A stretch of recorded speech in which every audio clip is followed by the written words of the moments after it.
আন্তর্জাতিক জাতিসংঘ শান্তিরক্ষী দিবস। এ উপলক্ষে এনটিভির বিশেষ আলোচনা অনুষ্ঠান শান্তিরক্ষা ও বাংলাদেশ গৌরবের অভিযাত্রায় আপনাদের সবাইকে স্বাগত জানাচ্ছি। সাথে আছি আমি নজরানা চৌধুরী। আপনারা জানেন, দীর্ঘ ৩৭ বছর ধরে বিশ্বের বিভিন্ন সংঘাতময় স্থানে জাতিসংঘের অধীনে শান্তিরক্ষা কার্যক্রমে বাংলাদেশের সেনা, নৌ, বিমান বাহিনী ও পুলিশ কাজ করে যাচ্ছে। এ বিষয়ে আলোচনার জন্য আমরা আজ এনটিভির স্টুডিওতে ৩ জন অতিথিকে আমন্ত্রণ জানিয়েছি। তারা হলেন বাংলাদেশ সেনাবাহিনীর কর্নেল সুফি মোহাম্মদ মঈনুদ্দিন, তিনি ন্যাশনাল ডিফেন্স কলেজে ফ্যাকাল্টি হিসেবে কর্মরত আছেন। বাংলাদেশ নৌবাহিনী থেকে আছেন ক্যাপ্টেন এস.এম. এনামুল হাসান, তিনি সশস্ত্র বাহিনী বিভাগে কর্মরত আছেন। সশস্ত্র বাহিনী বিভাগ থেকে আরও একজন আমাদের সাথে আছেন, তিনি বাংলাদেশ এয়ারফোর্সের উইং কমান্ডার শামীমা নাসরিন। আপনাদের ৩ জনকেই এনটিভির স্টুডিওতে স্বাগত জানাচ্ছি। তো আমি প্রথমেই কর্নেল মঈন, আপনার কাছে জানতে চাচ্ছি যে আমরা দীর্ঘদিন ধরে ইউএন মিশনে বাংলাদেশ পার্টিসিপেট করছে এবং এ নিয়ে আমরা কম বেশি জানি এবং আমরা বইতেও কিন্তু আমাদের স্টুডেন্টরা পড়াশোনা করে বিষয়টিতে নিয়ে। তো আমি ডিরেক্ট চলে যেতে চাই যে ইউএন মিশনগুলোতে এই যে শান্তিরক্ষী নেওয়া হয় বিভিন্ন দেশ থেকে, বাংলাদেশ থেকেও যাচ্ছে, মূলত কোন কাজগুলো আপনারা করে থাকেন? ধন্যবাদ আপনাকে এবং আপনার মাধ্যমে এনটিভির সকল কলাকুশলীগণকে আমাদেরকে আজকের এই অনুষ্ঠানে আমন্ত্রণ জানানোর জন্য। আপনার প্রশ্নের উত্তর দেওয়ার আগে আমি অত্যন্ত শ্রদ্ধাভরে স্মরণ করছি আমাদের সেই সকল শান্তি সেনারা যারা বিশ্ব শান্তি রক্ষায় আত্মত্যাগ করেছিলেন এবং বিভিন্ন সময় আহত হয়েছিলেন। আমি তাদের প্রতি সমবেদনা এবং গভীর শ্রদ্ধা জানিয়ে সরাসরি আপনার প্রশ্নের উত্তরে চলে যাচ্ছি। আপনি যে প্রশ্নটি করেছেন এটি একটি অত্যন্ত গুরুত্বপূর্ণ প্রশ্ন। তার আগে একটু বলে নিই যে শান্তি প্রক্রিয়ায় আমাদের শান্তিরক্ষীরা যে কাজগুলোতে তারা অবদান রেখে চলেছেন এটা ডায়নামিক, অর্থাৎ আজ থেকে ২০ বছর আগে যেই থ্রেটগুলো ছিল, যেই পরিস্থিতিগুলো ছিল, সেগুলোর ক্রমশ বৈষয়িক ভূকৌশলগত ভূ রাজনৈতিক পরিবর্তনের কারণে পরিবর্তন হচ্ছে। এই জন্যে শান্তিরক্ষীদের রোলগুলো কিন্তু পরিবর্তন হচ্ছে। তবে আমি যদি মোটা দাগে বলি যে কী কাজে আমাদের শান্তিরক্ষীরা নিয়োজিত রয়েছেন, তার মধ্যে বর্তমান সময়ে ইউএনের সবচেয়ে বড় ম্যান্ডেট যেটা থাকে সেটা হচ্ছে প্রোটেকশন অফ সিভিলিয়ান, অর্থাৎ সিভিলিয়ানদের রক্ষা করা। কারণ আপনি জানেন যে জাতিগত সংঘাত বা ইন্ট্রা স্টেট কনফ্লিক্ট, বিভিন্ন ধরনের অ্যাসিমেট্রিক ওয়ারফেয়ার ইত্যাদি কারণে কিন্তু সবচেয়ে বেশি আপনার ক্ষতিগ্রস্ত হচ্ছে আমাদের যারা একদম সাধারণ সিভিলিয়ানরা আছেন। তারা একে মানবতর জীবনযাপন করেন, তাদের খাবার, পানি, খাবারের অভাব, এর সাথে যুক্ত হয় হচ্ছে নিরাপত্তার ঝুঁকি।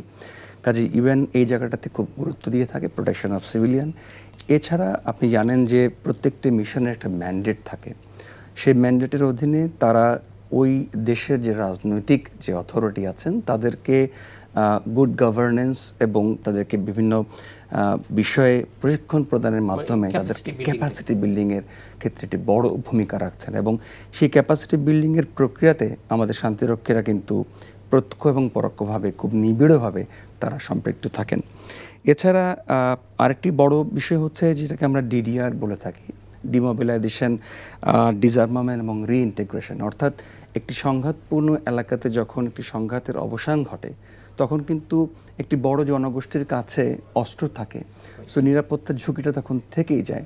কাজে এই সকল মানুষের কাছ থেকে আবার অস্ত্র ফেরত নিয়ে এসে একটা স্বাভাবিক পরিস্থিতিকে দেশকে আবার নিয়ে যাওয়া, এক্ষেত্রেও কিন্তু আমাদের শান্তিরক্ষীরা কাজ করছেন, যেটাকে আমরা অনেক ক্ষেত্রে আবার রুল অফ ল বলে থাকি, সেটাকে এস্টাবলিশ করা।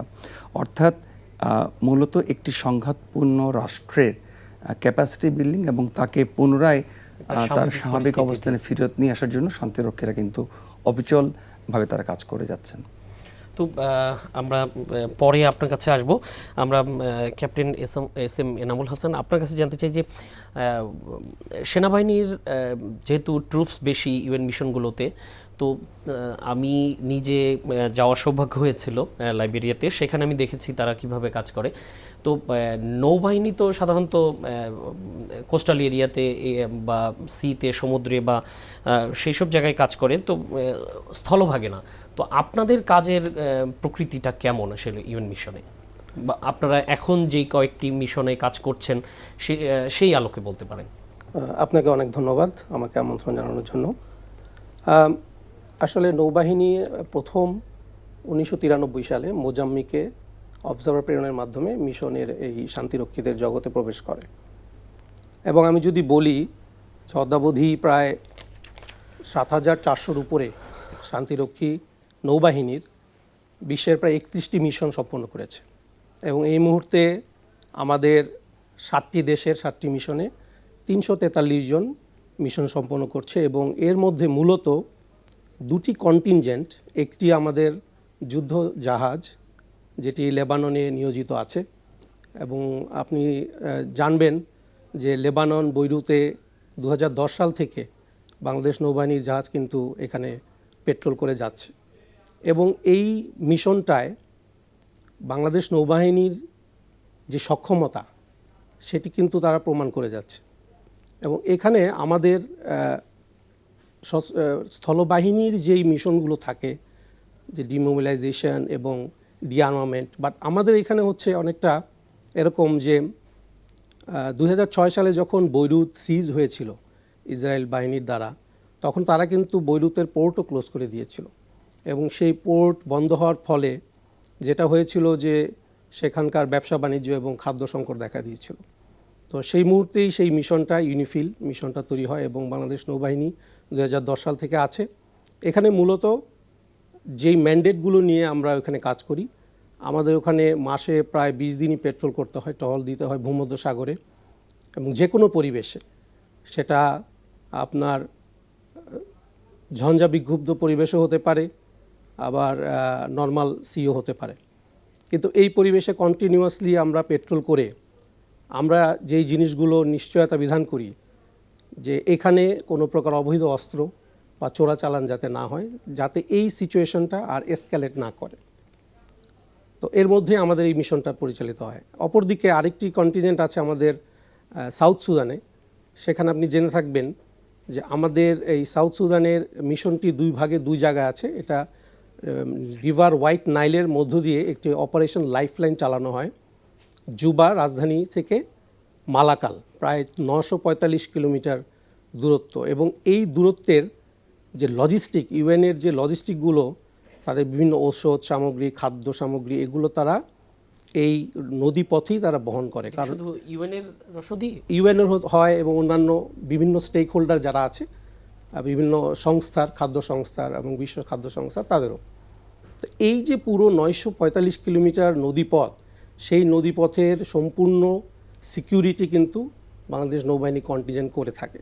এবং এই দুটো কাজই অত্যন্ত চ্যালেঞ্জিং এবং ধৈর্যেরও বিষয়। তো আলহামদুলিল্লাহ আমরা এই মিশনটি সাকসেসফুলি এখন পর্যন্ত করে যাচ্ছি এবং যতদিন বাংলাদেশ নৌবাহিনীকে বলা হবে আমরা এটা করে যাব। ঠিক, ধন্যবাদ। আমরা উইং কমান্ডার শামীম আরা নাসরিন আপনার কাছে আসতে চাই যে আপনি তো এয়ারফোর্সে আছেন। তো এয়ারফোর্সের দেখতে পাচ্ছি যে আমি দুটি দেশে আপনারা রেগুলার ট্রুপস আছে আপনাদের, তো বাকি 3-4টা দেশই বোধহয় আপনাদের অবজারভার মিশন আছে। তো এই দুটি দেশে আপনারা কি নেভি এবং আর্মির মতো কি কমব্যাট অপারেশন পরিচালনা করেন, না আপনারা মূলত লজিস্টিক্সে কাজ করেন? ধন্যবাদ আপনার প্রশ্নের জন্য। শুরুতেই আমি এনটিভির সকল কলাকুশলীকে ধন্যবাদ জানাতে চাই আমাদেরকে এখানে আমন্ত্রণ জানানোর জন্য। বিশ্ব শান্তি জাতিসংঘ শান্তিরক্ষা মিশনে বাংলাদেশ বিমান বাহিনীর যে পার্টিসিপেশন, এটা আমাদের যে ম্যান্ডেট আছে কনস্টিটিউশনাল, সেটারই প্রতিচ্ছবি এবং সেটার অংশ হিসেবে আমরা পার্টিসিপেট করে আসছি। এবং 1993 সাল থেকে আমরা বাংলাদেশ বিমান বাহিনী 6 জন কর্মকর্তা প্রেরণের মধ্য দিয়ে প্রথমবার শান্তিরক্ষা মিশনে তার যাত্রার সূচনা করেন। এবং আপনারা জানেন তাদের পারফরমেন্সে জাতিসংঘ দ্বারা প্রশংসিত হয়েছে। এবং এর পরিপ্রেক্ষিতে 1995 সালে 26 জনের একটা কন্টিনজেন্ট, 2টো বেল 20 হেলিকপ্টার সহ কুয়েতে জাতিসংঘ শান্তিরক্ষা মিশনের জন্য নিযুক্ত হয়। এরপর থেকে ধারাবাহিকভাবে বাংলাদেশ বিমান বাহিনী এখন পর্যন্ত কন্টিনজেন্ট মোতায়েন করে আসছে। এখন বর্তমানে বাংলাদেশ এ পর্যন্ত বিমান বাহিনী 25টি দেশে 28টি মিশন পরিচালনা সফলভাবে সম্পন্ন করেছেন। বর্তমানে বাংলাদেশ বিমান বাহিনীর একটি কন্টিনজেন্ট আছে ডেমোক্রেটিক রিপাবলিক অফ কঙ্গোতে এবং আরেকটি কন্টিনজেন্ট অপারেট করছে সেন্ট্রাল আফ্রিকান রিপাবলিকে। ডিআরসিতে বাংলাদেশ বিমান বাহিনী 6টি এমআই সিরিজের হেলিকপ্টার আছে এবং একটি C-130 ব্রাভো ট্রান্সপোর্ট পরিবহন বিমান আছে এবং একই রকম MI-70 সিরিজের হেলিকপ্টার আমাদের সেন্ট্রাল আফ্রিকায় নিয়োজিত আছে 3টি। এগুলো দিয়ে আপনারা আসলে কি ধরনের কার্যক্রম পরিচালনা করেন? জি, আমরা মূলত এইসব পরিবহন বিমান কিংবা আমাদের এমআই সিরিজের যে হেলিকপ্টারগুলো ওখানে আছেন নিয়োজিত আছেন সেগুলো দিয়ে আমরা সৈন্য বা ট্রুপস পরিবহনের কার্যক্রমগুলো পরিচালনা করি এবং ওখানে যে জাতিসংঘের বিভিন্ন গুরুত্বপূর্ণ প্রতিনিধিরা আছে, স্থানীয় প্রতিনিধিরা আছে, তাদের মোবিলিটি এনশিওর করা হয়। এছাড়া মেডাভেক ক্যাসাভেক মিশনগুলো এইসব বিমানের মাধ্যমে পরিচালনা করা হয়ে থাকে। এছাড়াও observer mission, search and rescue এবং ট্রুপস ইনসারশন এবং ট্রুপস এক্সট্রাকশন যেটা আছে এইসব মিশনে নিয়ে আমরা কার্যকরভাবে ভূমিকা পালন করি। ধন্যবাদ। আমি বাকি দুজনের কাছে যাওয়ার আগে আমি আপনার কাছে আবার নতুন অন্য একটা বিষয় নিয়ে আপনার কাছেই জানতে চাই। এটা হলো যে আপনি যেহেতু নারী, তো আমি নিউ ইয়র্কে ইউএন হেডকোয়ার্টারে গিয়েছিলাম, সেখানে গিয়ে দেখেছিলাম বাংলাদেশের নারী পাইলটদের একটা ছবি টাঙানো আছে। দেখে যথারীতি আমার খুব ভালো লেগেছে যে বাংলাদেশের এরকম একটি প্রজেকশন সেখানে হয়েছে। তো সেই জায়গাটা থেকে বলতে চাই যে আপনাদের শুধুমাত্র এয়ারফোর্স না, আর্মি এবং নেভিরও তো অনেক নারী সদস্যরা শান্তিরক্ষী মিশনে কাজ করছেন। তো একজন নারী হিসেবে আপনি কিভাবে মূল্যায়ন করবেন যে তাদের আসলে কি ধরনের চ্যালেঞ্জের সম্মুখীন হতে হয় এই সব জায়গায় কাজ করতে গিয়ে, স্পেশালি কোনো চ্যালেঞ্জের সম্মুখীন হতে হয় কিনা এবং সেটা কিভাবে মোকাবেলা করেন আপনারা? জাতিসংঘ শান্তিরক্ষী মিশনে বাংলাদেশ বিমান বাহিনীর নারী কর্মকর্তাগণ প্রথমবার 2008 সালে সংযুক্ত হয় এবং আপনি যেই বৈমানিকদের কথা বলেছেন ওনারা 2018 সালে প্রথমবারের মতো জাতিসংঘ শান্তি মিশনে কন্টিনজেন্টে যোগদান করেন এবং এটি জাতিসংঘের ইতিহাসে একটি অনন্য ঘটনা। আপনি এই জন্য দেখবেন বিভিন্ন জায়গায় তাদের এই পার্টিসিপেশনকে প্রজেক্ট করা হয়। শান্তিরক্ষা মিশনে আসলে নারী কর্মকর্তাদের অংশগ্রহণ বিমান পরিচালনা থেকে শুরু করে এয়ার মুভমেন্ট, এয়ার মুভকন কন্ট্রোল, তারপরে আবহাওয়াবিদ হিসেবে এবং বিভিন্ন অ্যাডমিনিস্ট্রেটিভ পজিশনে সিকিউরিটি এনশিওর করার দায়িত্ব থেকে শুরু করে বিভিন্ন কাজে নারীর শান্তিরক্ষীরা অংশগ্রহণ করে থাকেন এবং এই অংশগ্রহণে আসলে যে চ্যালেঞ্জগুলো বা যে প্রস্তুতি সেগুলো সমান আমাদের সব সদস্যের জন্য এবং নারী বৈমানিক যারা আছেন তাদেরও যে অপারেশনাল কার্যক্রম পরিচালনা করতে হয় ওগুলো পুরুষ এবং নারীর একইভাবেই সমান যোগ্যতা নিয়ে সমান দক্ষতা নিয়ে পরিচালনা করতে হয় এবং আমাদের নারী বৈমানিকগণ তাদের দক্ষতার স্বাক্ষর রেখেছেন, যার সুনাম বাহিনী প্লাস বাংলাদেশের জন্য বয়ে এনেছে আমরা বিশ্বাস করি।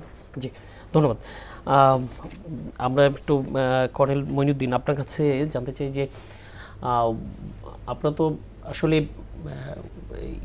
আপনাদের যে মিশনটা এটার মধ্যে নিহিত আছে আপনাদের কাজটা শান্তিরক্ষা মিশন। জি, তো আপনারা যেখানে যাই শান্তি রক্ষার কাজে তো আপনাদের সেই সেন্সিটিভিটিটা রক্ষা করতে হয়, এটা মাথায় রাখতে হয়। আর আপনারা যাচ্ছেন বাংলাদেশ থেকে, আপনারা জন্ম বাংলাদেশে, বেড়ে উঠেছেন বাংলাদেশে, বাংলাদেশ আর্মিতে কাজ করছেন, নেভিতে, এয়ারফোর্সে কাজ করছেন বা পুলিশে কাজ করছেন। তো একটা ভিন্ন একটি পরিবেশে গিয়ে যে আপনারা কাজ করছেন, তো সেই জায়গাটায় কাজ করার জন্য নিজেদেরকে আসলে কিভাবে তৈরি করেন আপনারা? আমি যেমন আপনাদের বিপসট আছে গাজীপুরে, আমি সেখানে গিয়েছিলাম। আমি 3 দিনের মতো একটা ট্রেনিং সেশন ছিল, আমি ওখানে ছিলাম। তো সেখানে তো ট্রেনিং হয় এবং ইন্টারন্যাশনাল ট্রেনিংও হয়, বোধহয় আন্তর্জাতিকভাবেও অনেক সেশন টেশন হয়। তো আপনারা কিভাবে নিজেদেরকে তৈরি করেন সব দিক থেকে, শুধুমাত্র সামরিক দিক থেকে না? নিশ্চয়ই মানবাধিকার বিষয়ে পড়াশোনা হয়, ভূকৌশলগত বিষয়ে পড়াশোনা করা হয়, সেই যেখানে যাচ্ছেন সেখানকার বিষয়গুলো আলোচনা করা হয়। তো সেই জায়গাটা যদি একটু আমাদেরকে বলতেন যে কিভাবে আপনারা নিজেদেরকে প্রস্তুত করেন। জি, খুব চমৎকার একটি প্রশ্ন। আমি এই প্রশ্নটির উত্তর দেওয়ার আগে একটা ছোট খুব বিখ্যাত কোটেশন আমাদের জাতিসংঘের দ্বিতীয় মহাসচিব ডেগ হ্যামারশোল্ড উনি বলেছিলেন যে peace keeping is not a job for soldiers but only soldiers can do it. এই যে বক্তব্যটি, এটার ভিতরে আসলে আপনার যে প্রশ্নটি, তার একটা অন্তর্নিহিত তাৎপর্য কিন্তু লুকানো আছে। আমি একটু বুঝিয়ে বলছি কিভাবে।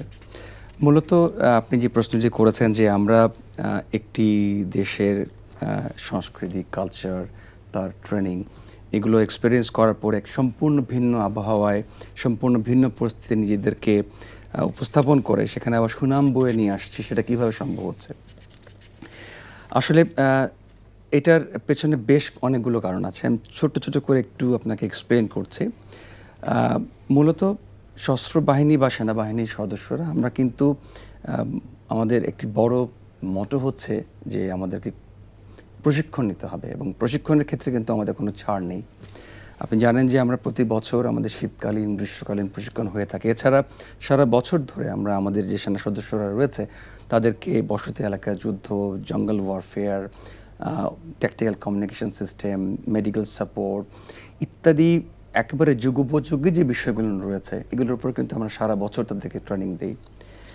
তো এরপর যখন তাদেরকে আমরা মিশন এলাকায় পাঠাই তখন কিন্তু ওই পার্টিকুলার মিশনের যে পরিস্থিতি সেগুলোর উপরে কিন্তু মিশন স্পেসিফিক ট্রেনিংগুলো দেওয়া হয়ে থাকে, যেন আমরা যখন সৈনিকদেরকে সেখানে পাঠাচ্ছি ওই বৈরী আবহাওয়ায়, বৈরী পরিস্থিতিতে, বৈরী বা একটা থ্রেট সিচুয়েশনের ভেতরে তারা যেন খুব ভালোভাবে অপারেট করতে পারে। এখানে দুইটা ভাবে আমাদের আসলে আমাদের যে ক্যাপাবিলিটিটাকে আমরা বাড়াতে পারি। একটা হচ্ছে থ্রেট বেসড, আর একটা হচ্ছে ক্যাপাবিলিটি বেসড। থ্রেট বেসডটা হচ্ছে যেটা আমি অলরেডি বলেছি যে আসলে এখন বিশ্বায়নের এই পর্যায়ে আমাদের যে ভূ রাজনৈতিক, ভূ কৌশলগত পরিবর্তনের সাথে যুক্ত হয়েছে টেকনোলজিক্যাল অ্যাডভান্সমেন্ট। এটা আসলে মিশনের যে পরিবেশ বা এনভায়রনমেন্টটাকে অনেক বেশি কমপ্লেক্স করে ফেলেছে। তো ওই জায়গাতে আমরা কিন্তু নতুন নতুন এই পরিস্থিতিতে খাপ খাওয়ানোর জন্য আমাদেরও সরঞ্জামাদি দিয়ে, আমাদের প্রশিক্ষণ দিয়ে কিন্তু আমরা নিজেদেরকে যোগ্য করে তুলছি। তার সাথে যুক্ত হয়েছে আমাদের Bangladesh institute of piece support operations and training এর যে সক্ষমতা। 1999 সালে যেই প্রতিষ্ঠানটি শুরু হয়েছিল PKOTC নামে, পরবর্তীতে এই বিশ্বায়নের এই যে পিসকিপিংয়ের যে কমপ্লেক্সিটি সেটাকে অ্যাড্রেস করার জন্য কিন্তু 2002 সালে একে বিপসট হিসেবে কনভার্ট করা হয়, এবং বর্তমানে এটা শুধুমাত্র বাংলাদেশের শান্তি সেনাদের প্রশিক্ষণের জন্যই নয়, বরং রিজিয়নালি এটা একটি শান্তিরক্ষীদের প্রশিক্ষণের জন্য গুরুত্বপূর্ণ হাব হিসেবে কাজ করছে। সো আমাদের শান্তিরক্ষীরা যখন বিদেশে যাচ্ছেন তখন দুটো জিনিস হচ্ছে। প্রথমত আমরা তাদেরকে ট্রেনিং দিচ্ছি নিজের প্রোটেকশনের জন্য, আমরা তাদেরকে সরঞ্জাম দিচ্ছি আমাদের যে দেশে আমরা গিয়ে শান্তিরক্ষা করব সেই দেশের মানুষকে প্রোটেক্ট করার জন্য। এবং সেখানে যাওয়ার পরে আমাদের কিন্তু আরেকটা ইনটেনজেবল বিষয় কাজ করে, সেটা হচ্ছে যে আপনি নিশ্চয়ই দেখেছেন মিশন এলাকাতে যে আমরা প্রত্যেকটি শান্তিরক্ষী আমাদের বাহুতে বাংলাদেশের পতাকা ধারণ করি। এটি একটি চমৎকার এবং খুবই গৌরবের বিষয়। একজন সৈনিক হোক বা একজন জেনারেল হোক, যেই স্তরেরই সেনা কর্মকর্তা, বিমান কর্মকর্তা বা নৌ কর্মকর্তা হন না কেন, তিনি যখন মিশন এলাকায় যান পতাকা ধারণ করে তখন কিন্তু তার ভিতরে একটি অন্য রকমের দেশপ্রেম কাজ করে। এই দেশপ্রেমটা হচ্ছে বিশ্ব মানচিত্রে বাংলাদেশকে উপস্থাপনের জন্য যে আকুতি সেটা থেকে আসছে। সো একদিকে যেমন প্রফেশনালিজমে আমরা সারা বছরের ট্রেনিং, বিপসটের ট্রেনিংয়ের মাধ্যমে নিজেদেরকে যোগ্য করে তুলছি, আমাদের সেনাবাহিনী সরকার আমাদেরকে আধুনিক অস্ত্রশস্ত্র সরঞ্জামাদি দিয়ে ইকুইপ করে তুলছে, এর সাথে যুক্ত হচ্ছে আমাদের যে দেশপ্রেম। এবং সবচেয়ে একটা গুরুত্বপূর্ণ বিষয় হচ্ছে জাতি হিসেবে আমরা কিন্তু খুব আন্তরিক, এবং আমাদের এই আন্তরিকতাটা কিন্তু আমরা যেই দেশে যাই সেই দেশের মানুষের কাছে পৌঁছাতে সক্ষম হই। যে কারণে আপনি জানেন অবশ্যই যে সিয়েরা লিওনের মতো একটা দেশে, পশ্চিম আফ্রিকা সিয়েরা লিওন, সেখানে তাদের দ্বিতীয় সরকারি রাষ্ট্রীয় ভাষা হিসেবে তারা বাংলাকে স্বীকৃতি দিয়েছেন।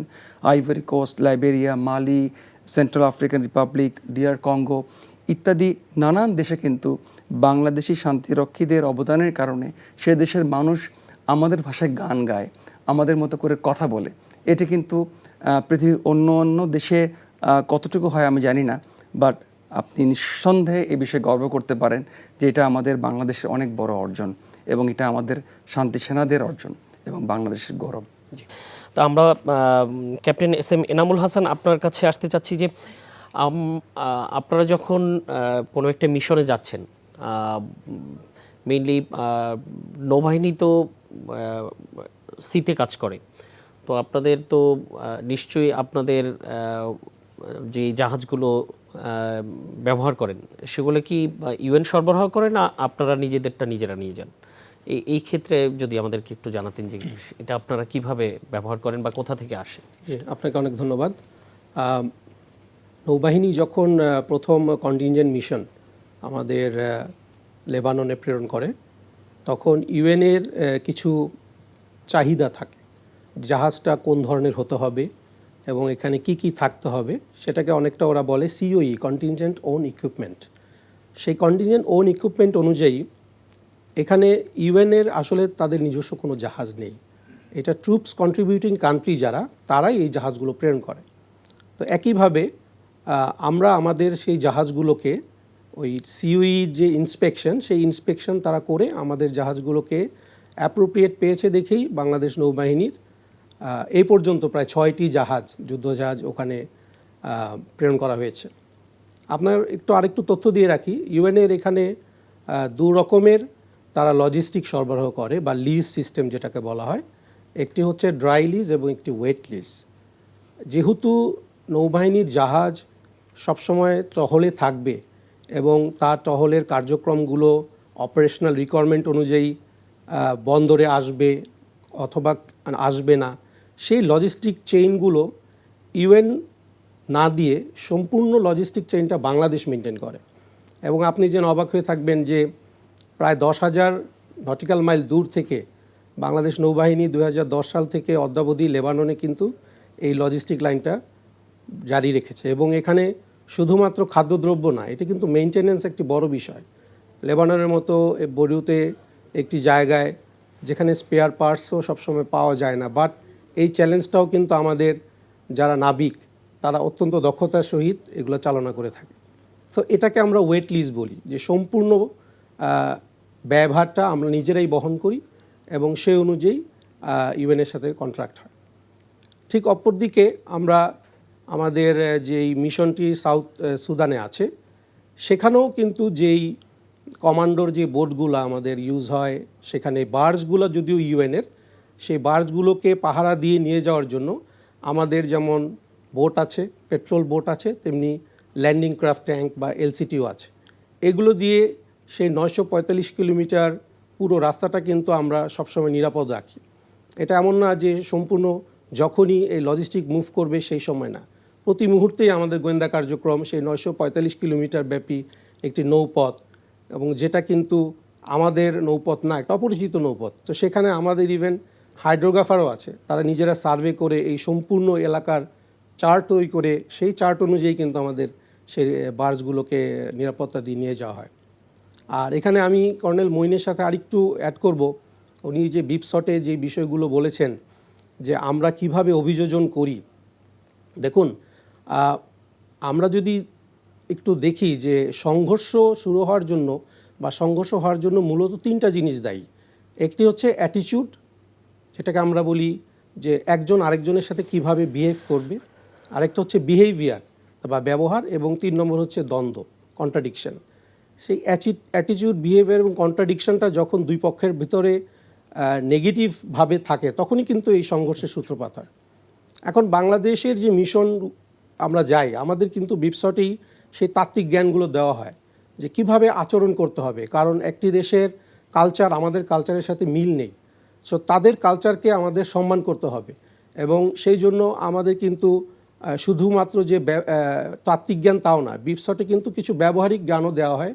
সেখানে কিছু সিচুয়েশন ক্রিয়েট করা হয় যে মিশন এলাকায় কীরকম হতে পারে, এবং সেটার উপরে কিন্তু আমাদের ব্যবহারিক প্রশিক্ষণও হয়।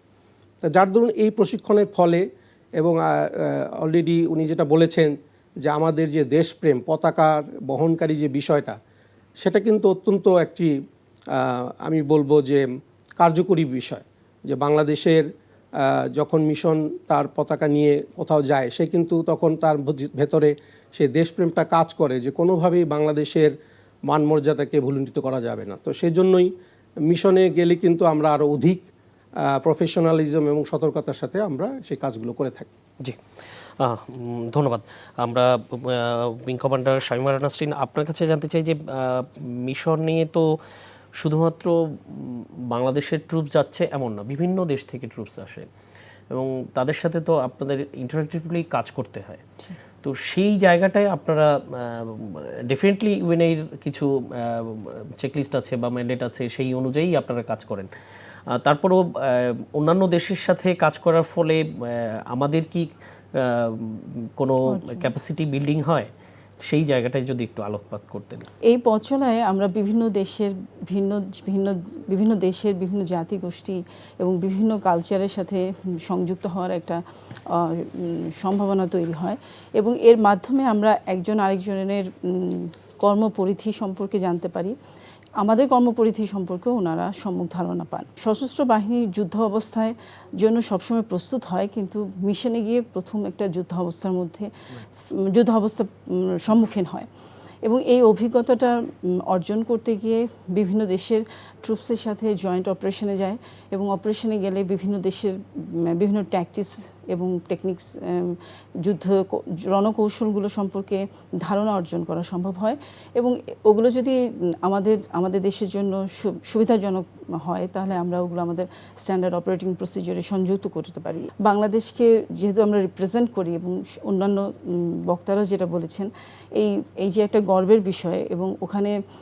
আপনার পেশাদারিত্বের সাথে এবং দক্ষতার সাথে নিজের যোগ্যতাকে প্রমাণ করে তাদের সাথে আপনার পজিশনটা আসলে সিকিউর করতে হয় এবং শুধুমাত্র আমাদের যে মানবিক গুণাবলী আছে এবং আমাদের সাংস্কৃতিক যে ঐতিহ্য, সেটার মাধ্যমে আমরা দেখি যে কম বেশি সব মিশনেই কিন্তু আমরা অন্যদেরকে প্রভাবিত করতে পারি এবং এর মাধ্যমে আমরা যখন আমাদের সক্ষমতা এবং যোগ্যতা প্রমাণ করতে পারি, তখন দেখা যায় ওনাদের ডিসিশন মেকিং প্রসেসে আমাদেরকে সংযুক্ত করতে পারে।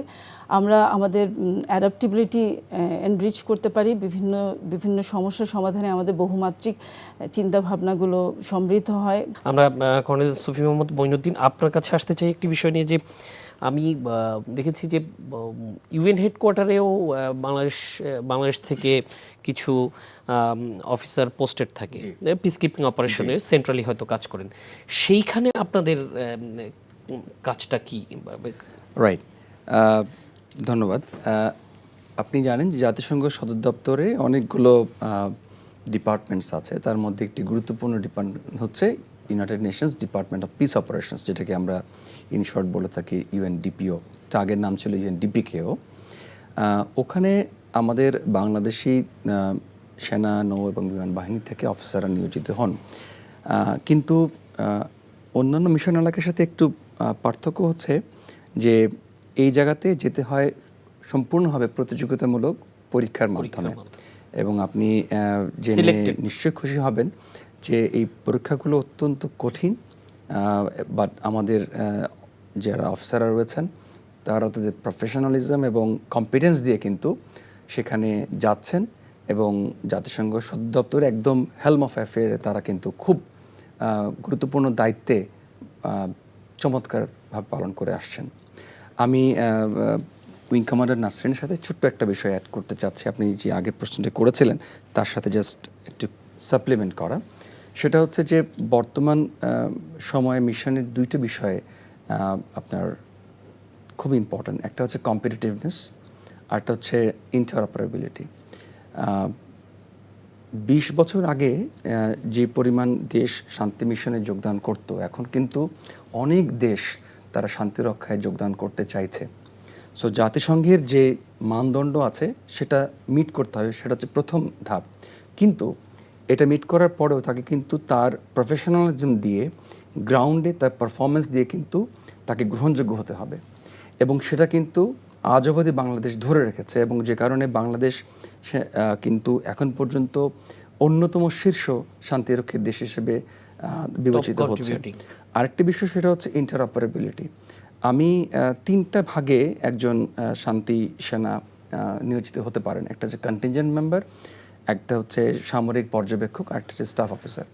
আমার 3টা জায়গাতেই কাজ করার সৌভাগ্য হয়েছিল এবং আমি বলবো যে আমার সেনা জীবনের অন্যতম বড় প্রাপ্তি হচ্ছে যে আমি যে এই যে বাইরে প্রায় 120টিরও অধিক দেশের মানুষের সাথে কাজ করেছি এবং কাজ করে যখন আমি দেখেছি যে না, আমার যে প্রশিক্ষণ, আমার যে শিক্ষা, সেটা অন্যদের সাথে অ্যাট পার, কোনো কোনো ক্ষেত্রে তারা অবাক হচ্ছে যে বাংলাদেশের একজন অফিসার কিভাবে এরকম গুরুত্বপূর্ণ একটা দায়িত্ব ভালোভাবে ডেলিভার করছেন। শুধু আমি না, আমার মতো আরও যারা আছেন সবাই, সেই ইন্টারঅপারেবিলিটির জায়গাটাতে কিন্তু বাংলাদেশের শান্তি সেনারা অত্যন্ত ভালো করছেন।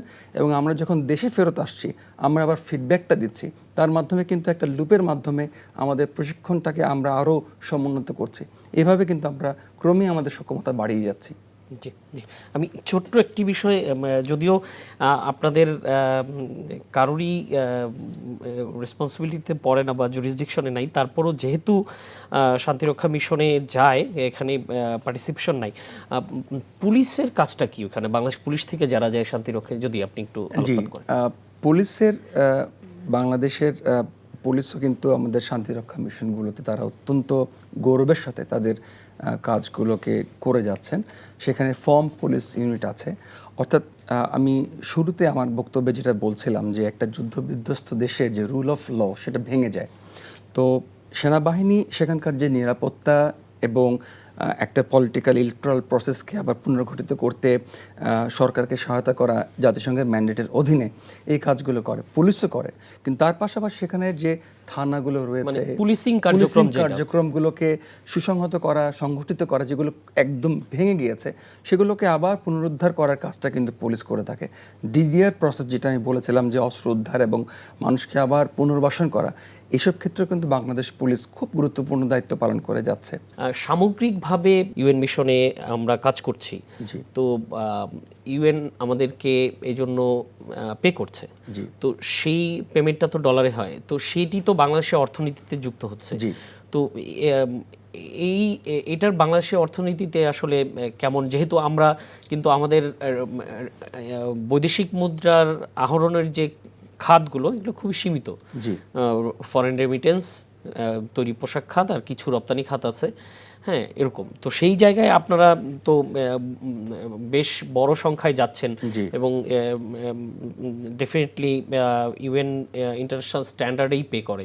তো সেই ক্ষেত্রে বাংলাদেশের অর্থনীতিতে এই শান্তিরক্ষা মিশনে আপনাদের অংশগ্রহণটা কিভাবে অবদান রাখছে? জি, খুব গুরুত্বপূর্ণ একটি প্রশ্ন, কারণ সম্মান এবং গৌরবের পাশাপাশি অর্থনৈতিক অবদানের বিষয়টিও একইভাবে গুরুত্ব পায়। আমাদের শান্তি সেনারা যে সম্মানটা পান জাতিসংঘ যখন তার মিশনে ডিপ্লয়েড থাকেন, একটি খুব ছোট অংশ তারা পান হচ্ছে গিয়ে বৈদেশিক মুদ্রায়, মূলত ইউএস ডলার্সে, সেটা তারা সেখানে পান। বাকি যে বৃহৎ যে অংশটা আসে সেটা সরাসরি বাংলাদেশের যে অর্থনৈতিক প্রবৃদ্ধি উন্নয়নে সরাসরি কার্যকর ভূমিকা পালন করে। আমি একটি সংখ্যা বললে আপনি বুঝবেন যে সেটা আসলে কতখানি সিগনিফিক্যান্ট বা তাৎপর্যপূর্ণ।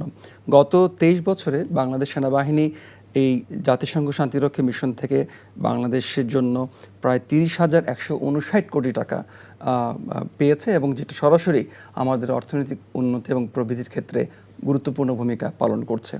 এছাড়া আমাদের যারা শান্তি সেনারা আছেন, যারা ইভেন তাদের চাকরির পরও যখন তারা অবসরে গমন করেন, তখন জাতিসংঘের বিভিন্ন পদগুলোতে তারা নিয়োগ পান, এবং সেটাও কিন্তু আমাদের জন্য একটি বৈদেশিক মুদ্রা আহরণের একটি সুযোগ হয়ে দাঁড়ায়। তো আমি বলবো যে জাতিসংঘ শান্তিরক্ষী বাহিনীতে অবদান একই সাথে যেমন সম্মান গৌরবের, ঠিক সেইভাবে আমাদের অর্থনৈতিক উন্নতিতেও গুরুত্বপূর্ণ ভূমিকা পালন করে যাচ্ছে। জি, ধন্যবাদ। আমাদের সময় আসলে শেষ হয়ে গেছে, তো খুবই ভালো আলোচনা হয়েছে। তো আমরা হয়তো পরবর্তী সময়ে আরও একটু বড় পরিসরে আলোচনা করতে পারবো, তখন আরও ডিটেলস কথা বলতে পারবো। ধন্যবাদ আপনাদের সবাইকে। দর্শক, এই ছিল আমাদের আজকের আন্তর্জাতিক জাতিসংঘ শান্তিরক্ষী দিবস উপলক্ষে বিশেষ আলোচনা অনুষ্ঠান, শান্তিরক্ষা ও বাংলাদেশ গৌরবের অভিযাত্রা। আমাদের এই অনুষ্ঠানটি পুনরায় দেখতে ভিজিট করুন এনটিভির অনলাইন www.ntvbd.com-এ। সবাই ভালো থাকবেন, সুস্থ থাকবেন। ধন্যবাদ সবাইকে।